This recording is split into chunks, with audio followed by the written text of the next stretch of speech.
Hey guys, it's Paradise, and there's a brand new creature catching open world game on the horizon, and this one's aiming to mix monster collecting with full-on action combat. It's called Aniimo, and while it's still early days, the first details and gameplay are looking pretty promising.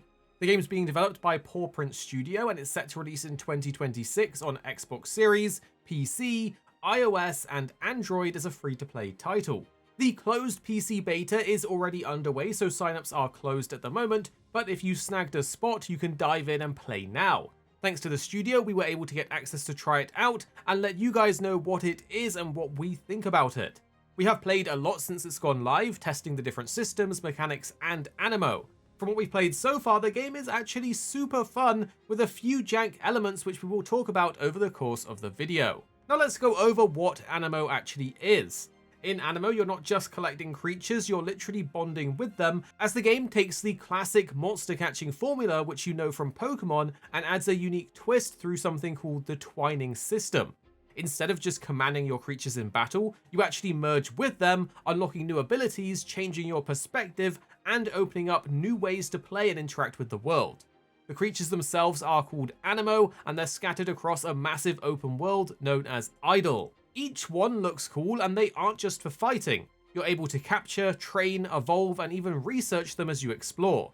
And the deeper your connection with them, the more powerful and versatile your partner becomes. The evolving bond with the Aniimo isn't just cosmetic, as it also ties directly into gameplay, and thanks to the twine system, you can take on their forms, giving you better mobility and access to things like gliding, climbing, and sprinting, while others unlock different environmental interactions. And some will actually change how you approach combat and exploration too. There's a lot going on. It's actually a really cool idea and twist because it brings elements of Zelda's open world traversal into a creature collecting Pokemon kind of game. The world of Aniimo is quite big though. There's a lot of different biomes and landscapes, and we know from the devs it will feature floating cities, volcanic zones, deep oceans, and forests that are all seamlessly connected. In the open world, you're also able to encounter physics-based puzzles that reward chests with materials and currencies. These are solved with a variety of methods, including elemental powers like fire, wind, and water, which are tied directly to the abilities of the Aniimo you've bonded with. Honestly, they've gone all out with the ecosystem. The Aniimo will actually react to the time of day, the weather changes will affect abilities, and the world actually feels alive.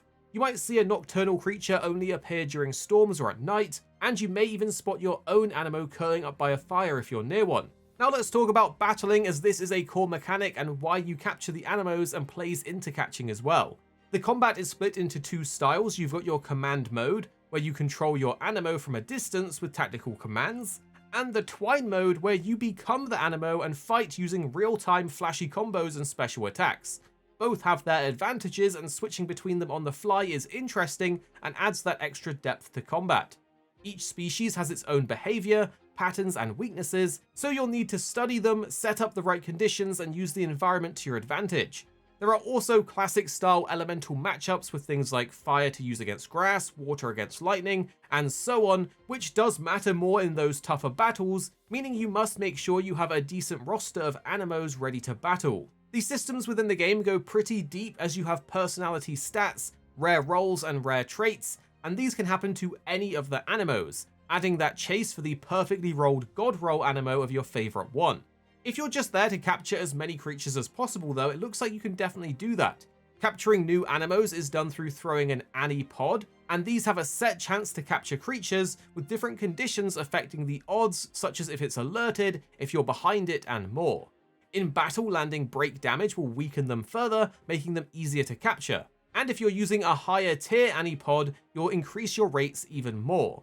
There's also a researcher level system that boosts your capture skills over time, so the more you invest into studying the creatures, the more efficient you become at capturing them.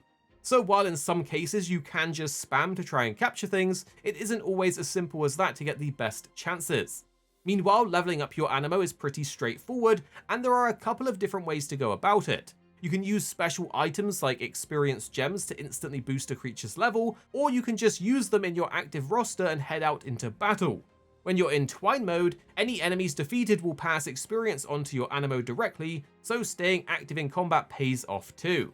There's even alpha Animos in the game that function as boss fights, including full-on ground-painted AoE attacks to dodge, and even pseudo-raid style mechanics like getting a flying Aniimo to pick up little Animos to bring it down from flying as it attacks so you can damage it.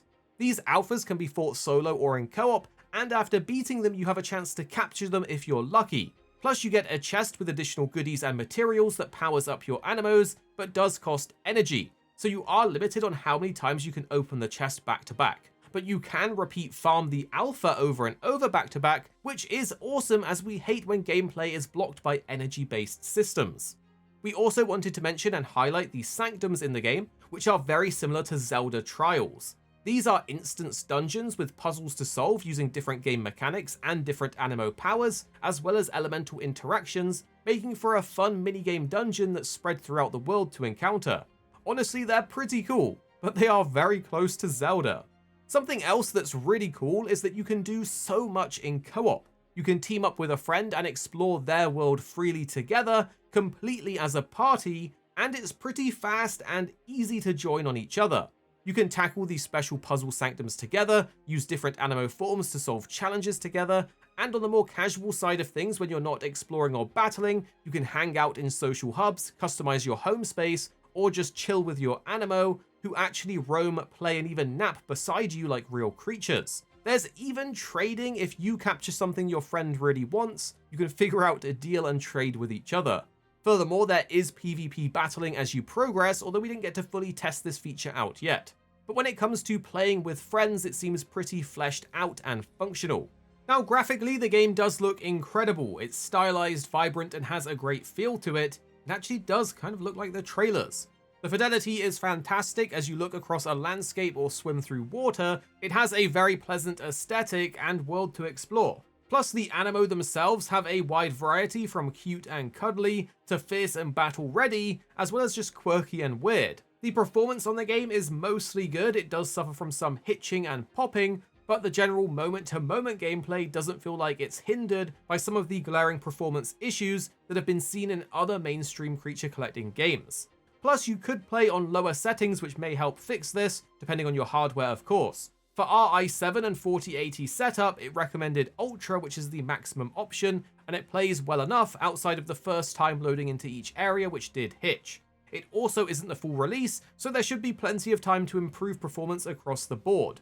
In our gameplay part 1 video, we actually had to turn the graphics down from Ultra to Medium, but those issues seem somewhat isolated to the starting section of the game, as the open world wasn't that bad. The game does also suffer from some general bugs, such as doubled up audio, loss of control, and clipping, but with it being a beta, these things are expected, and I do think they'll get ironed out.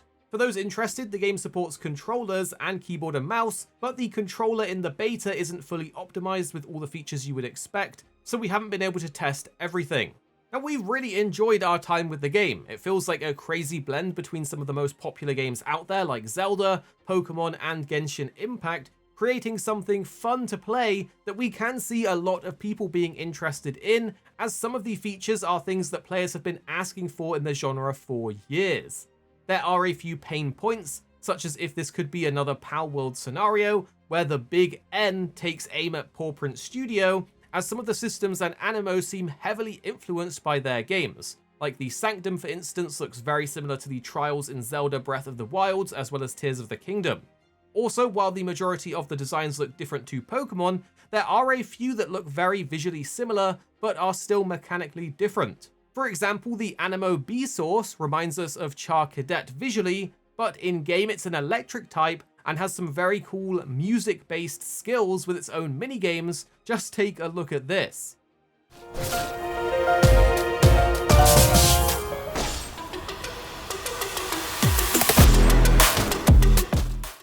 So you can see there might be inspiration, but the gameplay is very different. Also, with it being a free-to-play game, it isn't super clear how they're going to monetize it at the moment, as it has some familiar menus from Hoyoverse-style games. But so far from playing it, the majority of content can be easily farmed in the game. We did, however, find there are Aniipod Ultras that we believe is in the premium currency store. This guarantees a capture of any Aniimo with a 100% chance. It sounds kind of more akin to a pay-for-convenience system, as farming alphas tend to have a 6 to 9% capture rate, but you can farm them repeatedly until you get it. So this type of purchase would just save you time. Whether or not there's a gacha system or another form of pay-to-win mechanic is yet to be seen, and we're yet to learn about it. But remember, this is a beta, so it might just not be implemented yet, or it could be a later game system. Another thing that people may take issue with is the voiceover. Today, we awaken the Guardian with the grandest of ceremonies. Enter the Guardian's chosen perfumer, Sonia. Sonia! Wow.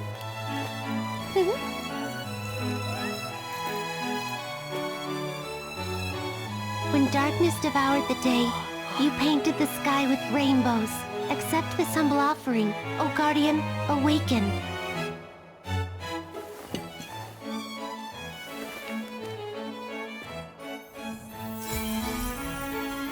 Let us pray together and bear witness to the Guardian's blessing. We aren't sure if this is a placeholder, just bad VO, or an AI voice, but it does seem super lifeless. It sounds like text-to-speech, which sometimes is really weird. This, combined with the fact that it feels like more of the game should be VO'd, makes the presentation of the game go down, but hopefully they're working on this, or at least make changes to get some proper voice acting in there.